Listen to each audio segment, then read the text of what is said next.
you tell people this is going to happen and it doesn't happen, and you tell them that enough, they're really mad. If you think you're getting a pony for Christmas and you get a bag of hair, you never forget it. You're telling your therapist about it 30 years later, okay? And that's what we've done. I understand. But what's infuriating and critically, what will ensure future cycles of volatility, cycles that we should all be concerned about, is the unwillingness of policymakers to admit any of this. We caught you, you won't pay attention, so we elected an orange guy to get your attention, and you're still not paying attention. Who are we going to elect next? So it's super important that they pay attention, and with that, I will stop. What I care about are the fundamentals: free speech, due process, how we treat other people. All of that is under attack by a party that sees only one thing, power, which is its goal, and doesn't care how it achieves it. Now, I don't think this is going to last forever. Hopefully the revolution will end soon and we can all go back to being normal and not think about politics all the time. But for this moment that we're living in, we need to defend those things above and beyond any individual who's been nominated to anything. What we need is a growing population of upper income, well-educated people who say, I've had it. I'm not going to dig my family's grave for you. That's how I feel. I feel like the stakes are really, really high.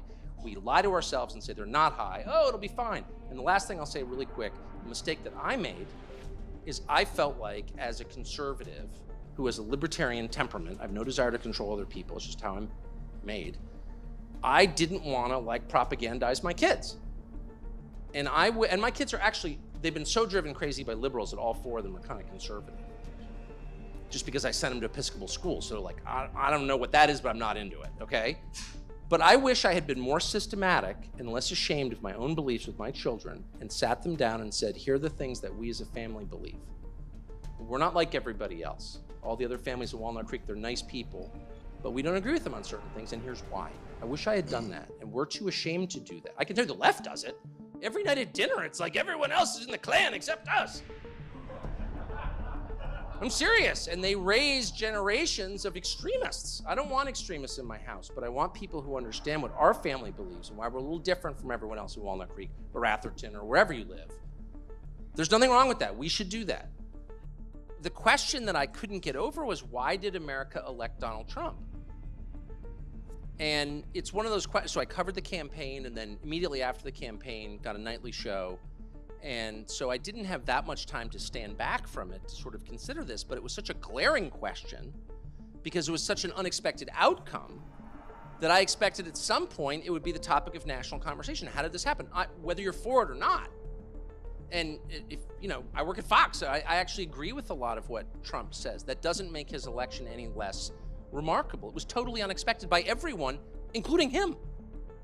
But I'll tell you one thing, is that things will never be the same. And the reason is really simple, because Trump, whether he can achieve his goals or not, has done the one thing you need to do in order to achieve anything, which is name it. He's named it.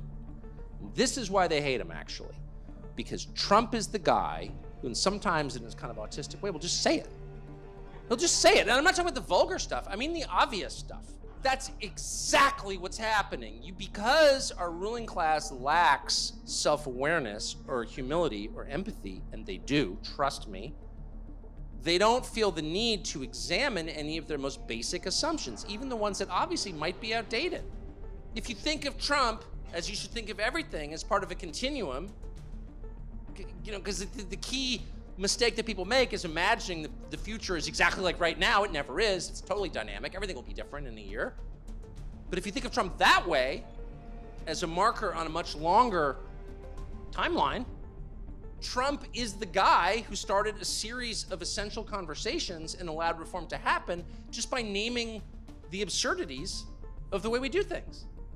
So it's kind of awesome, actually. So if you think of it that way, as my genius friend said to me today, it's like, yeah, he's one guy. He has zero control over his own government. None. They totally ignore him. And he's not from our world. So it's very hard to manage any agency